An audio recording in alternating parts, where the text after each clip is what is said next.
Assalamualaikum dear students, here is Kumail Haider and welcome to the Octahedron Home Chemistry classes. Previous lecture में बेटा हमने chapter number 2 electrochemistry को complete किया था। आज हम इसकी एक्सरसाइज शुरू करते हैं और एक्सरसाइज में जो पहला हम यहाँ पे डिस्कस करेंगे क्वेश्चन नंबर 2 से आगे शॉर्ट क्वेश्चंस है बेटा। कुछ शॉर्ट क्वेश्चंस है, कॉन्सेप्चुअल रीजनिंग क्वेश्चंस है, इनको हम डिस्कस करेंगे और इसके बाद कुछ लॉन्ग क्वेश्चंस है आपके बुक में दिया हुआ है सिलेबस के अंदर, उनको भी हम यहाँ पे डिस्कस करेंगे और कुछ न्यूमेरिकल भी है उनको भी यहाँ पे हम सॉल्व करेंगे। तो स्टार्ट करते हैं बेटा चैप्टर नंबर 2 एक्सरसाइज इलेक्ट्रोकेमिस्ट्री। इसमें शॉर्ट क्वेश्चन है बेटा, शॉर्ट आंसर क्वेश्चन है इसमें। Explain the following with reasons. हमने ना बेटा बेसिकली इन क्वेश्चंस के रीजंस डिस्कस करना है, ठीक है, और इनको आपने टू द पॉइंट आपने क्लियर करना है। जहां पे इक्वेशंस की जरूरत हो वहां पे हमने इक्वेशंस देनी है, अदरवाइज हमने इसको डायरेक्ट यहाँ पे स्टडी करनी है, ठीक है। सो क्वेश्चन नंबर 1 है बेटा, the oxidation potential of zinc is plus 0.76 volt and its reduction potential is minus 0.76 volt, ठीक है। अब इस क्वेश्चन में आपसे ये कहा हुआ है कि जस्टिफाई करें कि जो जिंक है ना उसकी oxidation potential, standard oxidation potential plus 0.76 के साथ है और इसका रिडक्शन पोटेंशियल माइनस 0.76 के साथ है। पहले तो आपने एक चीज क्लियर याद रखनी है, जो भी इलेक्ट्रोड पोटेंशियल होता है ना, देखिए इसकी पूरी मेजरमेंट मैंने आपको करवा दिया है। अगर आपने नहीं देखा तो आप प्लेलिस्ट के अंदर जाके देख लीजिएगा, वहां पे आपको पूरा कंप्लीट लेक्चर मिलेगा कि किस तरह से इलेक्ट्रोड पोटेंशियल फाइंड की जाती है। तो इलेक्ट्रोड पोटेंशियल की जो वैल्यू है ना, अगर मैं आपको उसकी फिजिकल मीनिंग बताऊं तो फिजिकल मीनिंग बेसिकली ये है कि एक सब्सटेंस कितनी टेंडेंसी के साथ इलेक्ट्रॉन को लॉस कर सकता है या गेन कर सकता है, या इन अदर वर्ड अगर जिंक की प्लस 0.76 वोल्ट है, इसका मतलब यह है कि जिंक अपना इलेक्ट्रॉन प्लस 0.76 वोल्ट एनर्जी के साथ लॉस करता है, जबकि अगर यही जिंक इलेक्ट्रॉन गेन करे ना तो वो गेन किस पावर के हिसाब से करेंगे, माइनस 0.76 वोल्ट के हिसाब से करेंगे, ठीक है। It means 0.76 is the energy, plus sign और माइनस साइन का मतलब हम यहाँ पे ऑक्सीडेशन और रिडक्शन के हिसाब से बात करेंगे, electron loss and electron gain के हवाले से बात करते हैं। तो मैं अगेन रिपीट कर रहा हूं कि जिंक जो है इलेक्ट्रॉन को लॉस करेगा with plus 0.76 volt energy, while zinc gain the electron with minus 0.76 volt energy. तो हम सिंपल कह सकते हैं कि जो ऑक्सीडेशन और रिडक्शन पोटेंशियल की न्यूमेरिकल वैल्यूज तो इक्वल होती है, लेकिन इनका साइन क्या होता है, अपोजिट होता है, ठीक है। तो हम यहाँ पे पॉइंट क्या लिखेंगे बेटा, इसका आंसर क्या होगा, मैं शॉर्टली लिखूंगा, ठीक है, एक्सप्लेन मैंने किया है। तो यहाँ पे हम लिख सकते हैं बेटा कि the oxidation and reduction potential of a substance. अब यहाँ पे मैं सब्सटेंस का वर्ड यूज कर रहा हूं, ठीक है। अब यहाँ पे सब्सटेंस हमारा क्या है, जिंक है, ठीक है। तो यहाँ पे अगर मैं लिखना चाहूँ तो उसको मैं ब्रैकेट में भी लिख सकता हूँ, जिंक की मैं बात कर रहा हूँ यहाँ पे, चूंकि हमारा टॉपिक जिंक का है। सब्सटेंस है इक्वल न्यूमेरिकल वैल्यूज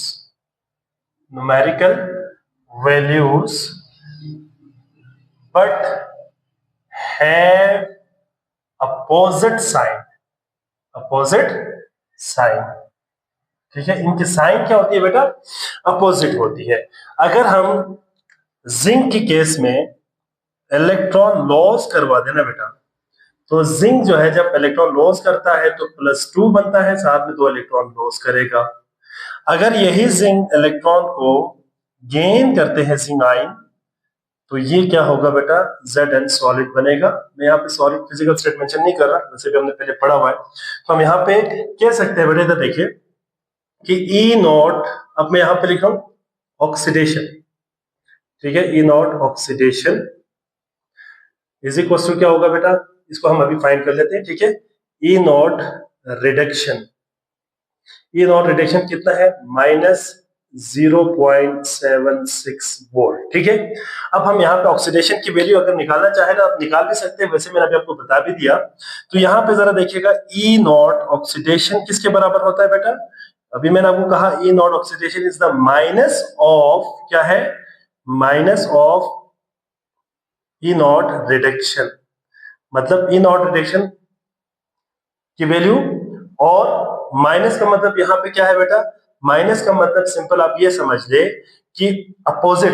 ठीक है, यहाँ पे हमने साइन ले लिया है, तो माइनस रिडक्शन की वैल्यू कितनी है, स्टैंडर्ड रिडक्शन की वैल्यू -0.76।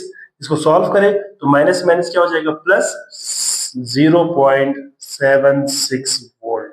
तो यहां से आप कह सकते हैं कि hence zinc has plus 0.76 standard oxidation potential and minus 0.76 reduction potential। तो यहाँ पे लिख सकते हैं प्लस 0.76 वोल्ट। ठीक है, अच्छा जी, इसके बाद क्वेश्चन नंबर 2 है, a salt bridge maintains the electrical neutrality in the cell. एक सॉल्ट ब्रिज जो है गैल्वेनिक सेल के अंदर इलेक्ट्रिकल न्यूट्रलिटी को मेंटेन करती है। तो इसमें भी सॉल्ट ब्रिज का जो फंक्शन है वो मैंने डिटेल एक्सप्लेन किया हुआ है, यहाँ पे हम थोड़ा सा इसको शॉर्टली देखेंगे। देखिए सॉल्ट ब्रिज का बेसिकली फंक्शन क्या होता है, जो हमारा गैल्वेनिक सेल है ना, वो कंसिस्ट होता है दो हाफ सेल्स के ऊपर, एक को हम ऑक्सीडेशन हाफ कहते हैं, दूसरे को हम रिडक्शन हाफ कहते हैं। ठीक है, ऑक्सीडेशन हाफ में क्या होता है बेटा, ऑक्सीडेशन टेक्स प्लेस होता है, एज ए रिजल्ट जो एटम होगा इलेक्ट्रोड के ऊपर, वो एटम इलेक्ट्रॉन को इलेक्ट्रोड पे लॉस करके खुद पॉजिटिव आयन की सूरत में सेल के अंदर, सॉल्यूशन के अंदर आ जाता है। एज ए रिजल्ट जो एनोड हाफ सेल होगा ना बेटा, वो पूरे के पूरा जो है पॉजिटिव हो जाएगा, मींस वहां पे पॉजिटिव चार्ज की एक्यूमुलेशन हो जाएगी। और जो रिडक्शन हाफ सेल है बेटा, वहां पे क्या हो जाएगा, नेगेटिव चार्ज की एक्यूमुलेशन हो जाती है। एज ए रिजल्ट क्या हो जाएगा, इलेक्ट्रिकल कनेक्टिविटी क्या हो जाएगा, डिसकंटिन्यू हो जाएगा। अब उस चीज से बचने के लिए सॉल्ट ब्रिज इस्तेमाल होता है। अब सॉल्ट ब्रिज के अंदर इनर्ट इलेक्ट्रोड होता है, ठीक है, और इलेक्ट्रोड को हमने कहा था कि पेस्ट के फॉर्म में वहां पे यूज की जाती है, लिक्विड के फॉर्म में यूज नहीं की जाती। तो वहां पे जो इलेक्ट्रोलाइट होगा, उस इलेक्ट्रोलाइट का पॉजिटिव और जो नेगेटिव है या कैटाइन और एनाइन है, उनकी मूवमेंट से क्या हो जाती है, दोनों हाफ सेल न्यूट्रलाइज हो जाती है। एज ए रिजल्ट क्या हो जाता है बेटा, इलेक्ट्रिकल कंडक्टिविटी इनेबल हो जाती है। सो मैं यहाँ पे पॉइंट जल्दी जल्दी यहाँ पे लिखता हूं बेटा, ड्यूरिंग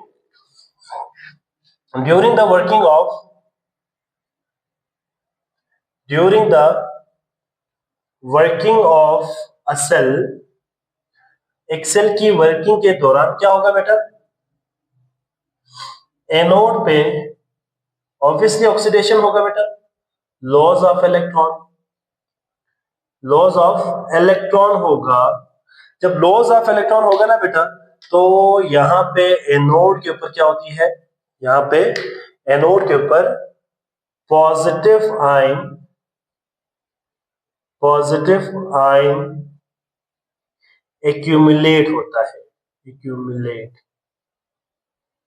ठीक है। और कैथोड के ऊपर क्या होगा बेटा, कैथोड के ऊपर, और यहां पे मैं लिखता हूं कैथोड के ऊपर क्या होगा,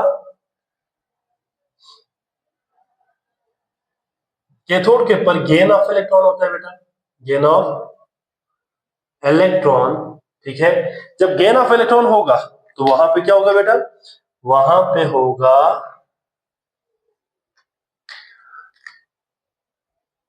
नेगेटिव आयंस की accumulation, negative ions accumulate, short में लिखता हूं एक्यूमुलेट, ठीक है, जमा हो जाता है। तो अब सॉल्ट ब्रिज के अंदर क्या होता है बेटा, अ सॉल्ट ब्रिज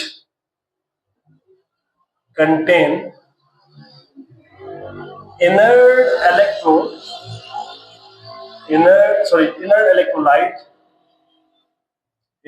electrolyte से पोटासियम क्लोराइड, ठीक है, सपोज KCl है, ठीक है।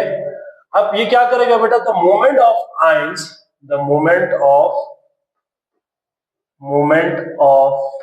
आयंस अपोजिटली चार्ज आयन, चले हाँ, oppositely charge ions in the both half cell क्या करते हैं बेटा, maintain the electrical neutrality,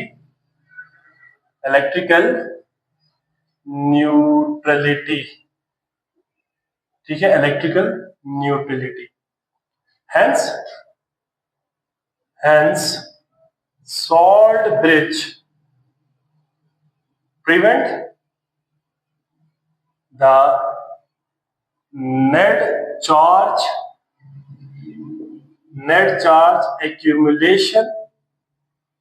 accumulation in half cell या in cells, ठीक है, in cell which enable the flow of क्या है बेटा, electron या which enable the continuous production of the electricity, ये आप इसमें लिख सकते हैं, ठीक है। तो ये था क्वेश्चन नंबर 2 का आंसर बेटा। इसके बाद क्वेश्चन नंबर 3 है, ये हमने दो क्वेश्चन पढ़ लिया बेटा, 2 क्वेश्चन हमने कंप्लीट कर लिया, ठीक है, दिस 2 क्वेश्चंस। और अब आ जाएगा third question. Sodium and potassium can displace hydrogen from acid but copper and platinum can not. देखिए एक चीज आपने याद रखनी है, जो जितना अच्छा रिड्यूसिंग एजेंट होगा ना, वो क्या करेगा, हाइड्रोजन को डिस्प्लेस कर लेगा। मतलब हाइड्रोजन से ज्यादा रिड्यूसिंग पावर हो, ठीक है, तो वो हाइड्रोजन को डिस्प्लेस करेगा, और जिसकी रिड्यूसिंग पावर जो है हाइड्रोजन से कम होगा, वो हाइड्रोजन को डिस्प्लेस नहीं कर सकता। तो हम यहाँ पे सिंपली कह सकते हैं कि सोडियम और पोटेशियम की जो है ना, नेगेटिव स्टैंडर्ड रिडक्शन पोटेंशियल होती है। As a result they are strong reducing agent, hence they can easily displace the hydrogen from acid while copper and the silver cannot, sorry, copper and the platinum cannot, ठीक है। तो हम यहाँ पे यही answer लिखेंगे बेटा, क्या है, sodium and potassium as negative value of क्या है, रिडक्शन पोटेंशियल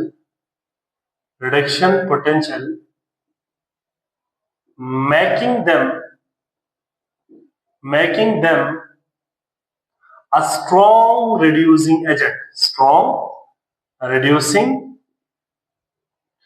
agent. Therefore क्या होगा बेटा, therefore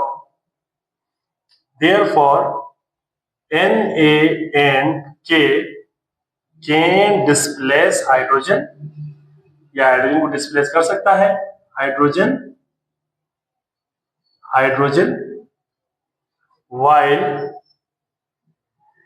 while copper and platinum cannot, ठीक है। अब यहां पे मैं आपको कह सकता हूं कि पॉजिटिव इनकी क्या होती है, पॉजिटिव वैल्यू ऑफ क्या है बेटा, रिडक्शन पोटेंशियल, कॉपर और प्लेटिनम की, ठीक है। हाइड्रोजन की 0 होती है बेटा, और कॉपर और प्लेटिनम की जो है पॉजिटिव रिडक्शन पोटेंशियल होती है, जबकि सोडियम और पोटेशियम की जो है नेगेटिव वैल्यू ऑफ क्या होती है, रिडक्शन पोटेंशियल होती है। Negative value of reduction potential का मतलब क्या है कि ये आसानी से दूसरे को रिड्यूस करके खुद ऑक्सीडाइज हो सकता है। तो एसिड में से हाइड्रोजन को रिड्यूस करके खुद आसानी से क्या हो सकता है, ऑक्सीडाइज हो सकता है। अगर हम इसके रिएक्शन भी लिखे, फॉर एग्जांपल मैं एक रिएक्शन कर रहा हूं बेटा, जैसे कि सोडियम है Na, अगर हम इसको HCl के साथ रिएक्ट करवाए ना बेटा, तो क्या बनेगा, they will form NaCl plus मैं हाफ मोल H2 लिखता हूं, ठीक है, ये रिएक्शन होगा। लेकिन अगर आप इसके जगह पे क्या लेंगे बेटा, कॉपर लेंगे प्लस HCl, ठीक है, तो यहाँ पे क्या बनेगा बेटा, यहाँ पे नो रिएक्शन, यहाँ पे रिएक्शन नहीं होगा, ठीक है। अब आप जरा देखिए, सोडियम जो है यहाँ पे क्या है बेटा, रिड्यूसिंग एजेंट है ना, रिड्यूस एजेंट का पता कैसे चलेगा, ये प्लस है, ये -1 है बेटा, यहाँ पे 0 है, तो यहाँ पे सोडियम +1 हो जाएगा, ठीक है, क्लोराइड -1 और हाइड्रोजन 0। अब आप जरा देखिए, यहाँ पे हाइड्रोजन जो है ना बेटा, यहाँ पे हाइड्रोजन 0 +1 से यहाँ पे चला गया बेटा, +1 से यहाँ पे 0 में चला गया, तो इसकी क्या हुआ है, इसकी रिडक्शन हो गई है। इसकी रिडक्शन होने का मतलब क्या है कि sodium is the reducing agent, ठीक है, ये रिड्यूसिंग एजेंट है, और ये रिड्यूसिंग एजेंट होने की वजह से हाइड्रोजन को रिड्यूस किया है, खुद ऑक्सीडाइज हुआ है। ठीक है, तो हम यहाँ पे लिख सकते हैं कि द रिड्यूसिंग एजेंट क्या होता है बेटा, इटसेल्फ ऑक्सीडाइज्ड, वो खुद ऑक्सीडाइज्ड होता है। तो ये आंसर था बेटा क्वेश्चन नंबर 3 का। आई होप सो बेटा आपको समझ आ रहे होंगे, बड़ा सिंपल सा है, इसमें कोई मुश्किल चीजें नहीं है। क्वेश्चन नंबर 4 है बेटा, define oxidation in term of electron transfer. देखिए ऑक्सीडेशन का मतलब क्या होता है, इलेक्ट्रॉन लॉस होता है। कोई भी एटम या आयन या मॉलिक्यूल अगर इलेक्ट्रॉन लॉस करता है ना बेटा, उसको हम क्या कहते हैं, that is known as oxidation. ठीक है, सो हम कह सकते हैं कि बेटा the process oxidation is the process in which an atom या कोई आयन हो सकता है बेटा, और मॉलिक्यूल लॉस क्या करेंगे बेटा, there electron is called oxidation. इसको हम क्या कहते हैं, ऑक्सीडेशन कहते हैं। अब ऑक्सीडेशन में क्या होता है, ऑक्सीडेशन में इंक्रीज होता है ऑक्सीडेशन स्टेट। तो यहाँ पे हम देखिए फॉर एग्जांपल मैग्नीशियम है Mg, ये अपना इलेक्ट्रॉन लॉस कर दे तो Mg+2 हो जाएगा, और साथ में 2 इलेक्ट्रॉन लॉस हो जाएगा। ठीक है, तो यहाँ पे 0 से +2 हो गया है। ठीक है, तो यहाँ पे क्या हो बेटा, इंक्रीज इन ऑक्सीडेशन स्टेट,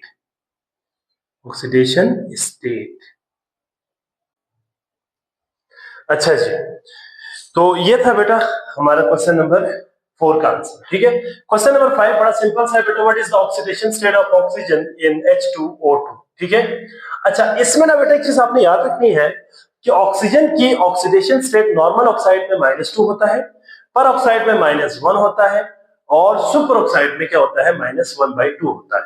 तो यहाँ पे हाइड्रोजन पर ऑक्साइड है तो इसके -1 होगा। अब हम कैलकुलेट भी करके देखते हैं -1 कैसे होता है, आपको ये निकालना आता होगा बेटा। देखिए हम कैसे करेंगे बेटा इसको, देखिए 2 into oxidation state of hydrogen plus 2 into oxidation state of oxygen is equal to क्या होता है, 0। अब हाइड्रोजन का हमेशा क्या होगा, +1 प्लस 2 ऑक्सीजन है, 2 ये ऑक्सीजन है, मैं थोड़ा सा बड़ा बना लेता हूँ, ये 20 नहीं है, ठीक है ऑक्सीजन है, this would be equal to 0। अब ये क्या हो जाएगा, +2 ऑक्सीजन इज इक्वल टू 0। अब +2 को साइड पे लेके जाओ, तो 2 oxygen would be equal to -2। ठीक है बेटा, अब एक ऑक्सीजन का क्या हो जाएगा, 1 oxygen would be equal to -2 divided by 2, your answer would be क्या हो जाएगा बेटा, -1। ठीक है, -1। तो हम कह सकते हैं hence oxidation state of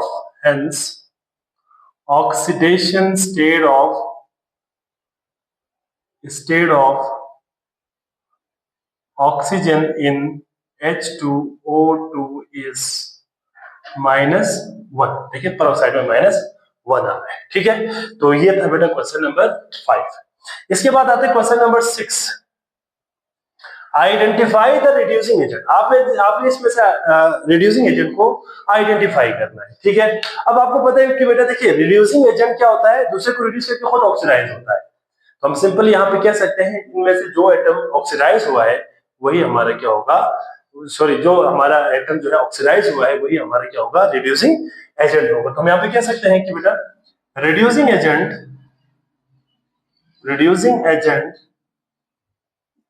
क्या करता है बेटा, reduced other substance and become oxidize itself।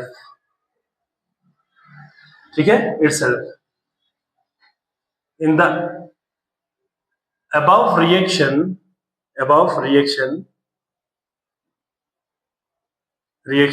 zinc is being oxidized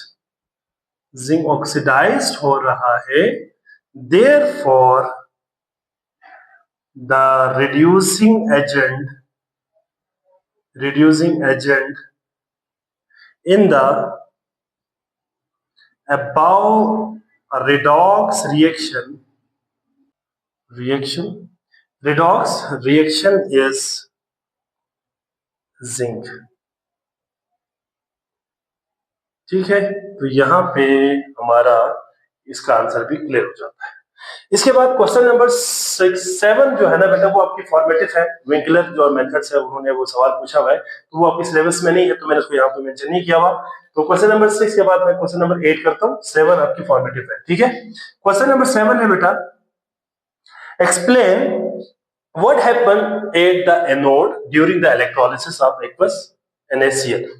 aqueous NaCl की क्या है बेटा, इलेक्ट्रोलिसिस के दौरान एनोड के ऊपर क्या होगा। आपको पता है कि एनोड के ऊपर हमेशा ऑक्सीडेशन होती है। अब चूंकि इलेक्ट्रोलाइट के अंदर क्या है, सोडियम के आयंस है, क्लोराइड के आयंस है, हाइड्रोजन के आयन और हाइड्रोक्साइड के आयंस है, तो वहां पे क्या होगा बेटा, क्लोराइड जो है वो एनोड पे जाएगा और उसकी ऑक्सीडेशन होकर क्लोरीन गैस बनेगा। ठीक है, सो हम यही पॉइंट यहाँ पे लिखते हैं कि एट एनोड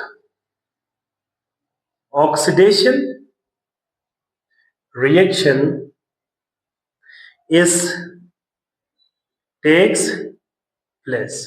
ठीक है, ऑक्सीडेशन रिएक्शन क्या हो जाएगा, टेक्स प्लेस होगा।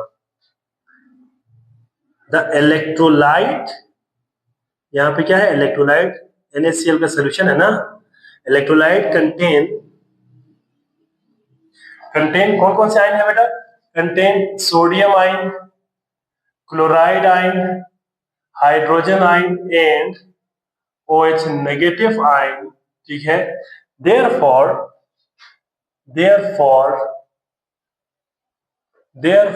क्या होगा बेटा, देखिए, therefore chloride ions undergo oxidation. ठीक है, oxidation at anode and produced, क्या बनाते हैं बेटा, एंड प्रोड्यूस Cl2 गैस, और Cl2 गैस प्रोड्यूस होगा। अच्छा, यहाँ पे ना बेसिकली मेंशन नहीं था कि डाइल्यूट है या कंसंट्रेटेड सॉल्यूशन है। ठीक है, तो मैंने एज्यूम किया हुआ कि ये सॉल्यूशन जो है हमारा कंसंट्रेटेड है। अगर ना बेटा यही NaCl का सॉल्यूशन डाइल्यूट फॉर्म में होना, तो वहां पे क्या हो जाएगा, डाइल्यूट फॉर्म में हो तो जो एनोड पे है ना बेटा, वहां पे ऑक्सीजन गैस प्रोड्यूस होगा, क्योंकि वहां पे OH नेगेटिव आयन ने ऑक्सीडाइज होना है। ठीक है, तो मैंने यहाँ पे एज्यूम किया कि ये कंसंट्रेटेड सॉल्यूशन है NaCl का, इसलिए यहाँ पे क्लोरीन गैस बन रहा है। ठीक है, तो हम यहाँ पे लिख सकते हैं बेटा, रिएक्शन क्या होगा, एट एनोड के ऊपर क्या रिएक्शन होगा बेटा, बताया जरा। एनोड ऑक्सीडेशन होगी, और ऑक्सीडेशन कैसे होगी बेटा, यहाँ पे ऑक्सीडेशन इस तरह से होगा कि यहाँ पे दो क्लोराइड के आयंस एनोड पे जाएगा। ठीक है बेटा, और क्या बनेगा बेटा, वहां पे Cl2 gas plus 2 electron loss होगा। ठीक है, ये रिएक्शन होगा। आप लिखना चाहे तो लिख सकते हैं कि ये कब होगा, जब हमारा कंसंट्रेटेड सॉल्यूशन होगा। ठीक है, ये कब होगा बेटा, जब कंसंट्रेटेड एक्वस NaCl हो। ठीक है, और अगर डाइल्यूट हो तो क्या हो जाएगा, चलो मैं इसको भी लिख लेता हूँ। ठीक है, अगर डाइल्यूट हो, वैसे बुक में मेंशन नहीं है तो आप किसी एक को भी लिखें तो ठीक है, लेकिन बाहर आपकी बुक में मेंशन नहीं है तो मैं यहाँ पे लिखता हूँ डाइल्यूट अगर एक्वस NaCl होना बेटा, तो एनोड के ऊपर क्या होगा, at anode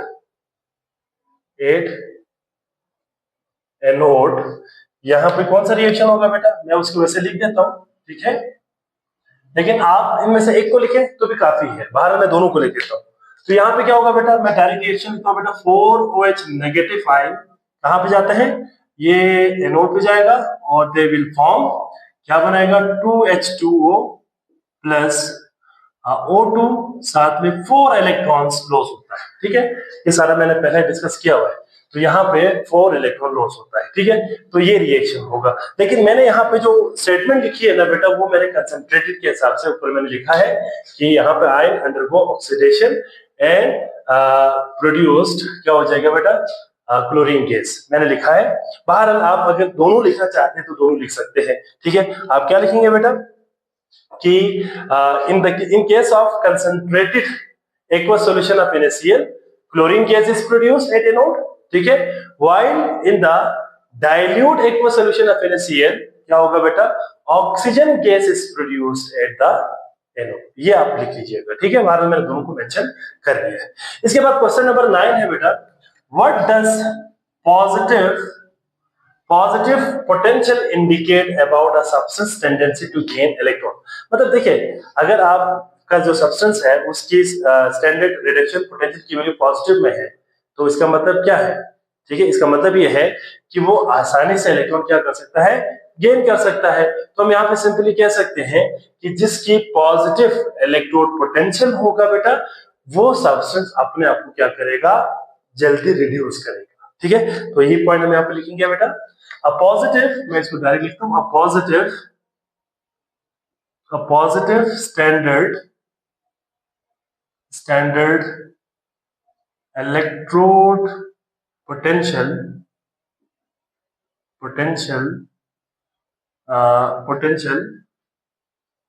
of a substance shows that they have ability to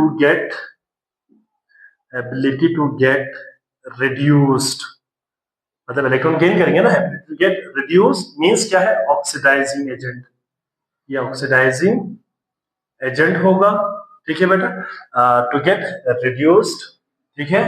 और ये अपने आप को जो है वहां पे ऑक्सीडाइजिंग एजेंट के तौर पे पेश करेगा, ठीक है। तो यही आप इसमें लिख लीजिएगा, positive standard electrode potential of a substance shows that they have ability to get reduce, वो अपने आप को रिड्यूस कर सकता है, ठीक है। अब अपने आप को रिड्यूस करने का मतलब क्या है, रिड्यूस करने का मतलब है कि ये इलेक्ट्रॉन क्या करता है बेटा, इलेक्ट्रॉन गेन करता है, एबिलिटी टू गेन इलेक्ट्रॉन, ठीक है। और ऑक्सीडाइजिंग एजेंट के अंदर एबिलिटी होती है वो इलेक्ट्रॉन को गेन करता है। आखिरी एक सवाल है बेटा, calculate the oxidation state of the chromium in potassium dichromate. इसको भी हम डायरेक्ट कर लेते हैं, ठीक है। पोटेशियम डाइक्रोमेट, ठीक है। अब इसको हम कैसे करेंगे बेटा, देखिए 2 into oxidation state of potassium plus 2 into oxidation state of chromium plus 7 into oxidation state of oxygen is equal to 0, ठीक है। अब पोटेशियम ग्रुप फर्स्ट ए का मेंबर है बेटा, +1 ऑक्सीडेशन स्टेट होती है, 2 into +1 प्लस 2 into क्रोमियम, आप इसको क्रोमियम भी डायरेक्ट लिख ले या फिर इसको x से रिप्रेजेंट भी कर सकते हैं, ठीक है, प्लस 7 into ऑक्सीजन का -2 इज इक्वल टू 0, ठीक है। ये हो जाएगा +2 बेटा, +2 chromium plus into -14 is equal to 0, 7 multiply by 2 14 हो जाएगा, ठीक है। अच्छा, अब आप जरा इसको करें simplify, +2 chromium plus -14 is equal to 0, -14 + 2 क्या हो जाएगा, -12 इज इक्वल टू 0, ठीक है। 12 को साइड पे लेके जाओ, इसको थोड़ा यहाँ पे कर लेता हूँ, तो 2Cr इज इक्वल टू +12, ठीक है। तो 1Cr का क्या आ जाएगा, 1Cr का आ जाएगा +12 डिवाइडेड बाई 2। द आंसर यहाँ पे लिख देता हूँ बेटा, इसका आंसर क्या आ जाएगा, +6। तो यहाँ पे आ जाएगा क्रोमियम इज इक्वल टू +6। तो क्रोमियम के ऑक्सीडेशन स्टेट यहाँ पे क्या हो जाएगा बेटा, +6 हो जाएगा, ठीक है। तो इसका एक स्क्रीनशॉट ले ले बेटा। जी, आई होप सो बेटा ये शॉर्ट क्वेश्चंस आपको समझ आ गए होंगे। 10 शॉर्ट क्वेश्चंस हमने अभी कर लिया, ठीक है। बाकी इंशाल्लाह नेक्स्ट लेक्चर में हम करेंगे। तो किसी बच्चे को कोई सवाल हो तो आप कमेंट सेक्शन में लाजमी क्वेश्चन करें बेटा, और अपना बहुत सारा ख्याल रखिएगा। अल्लाह हाफिज।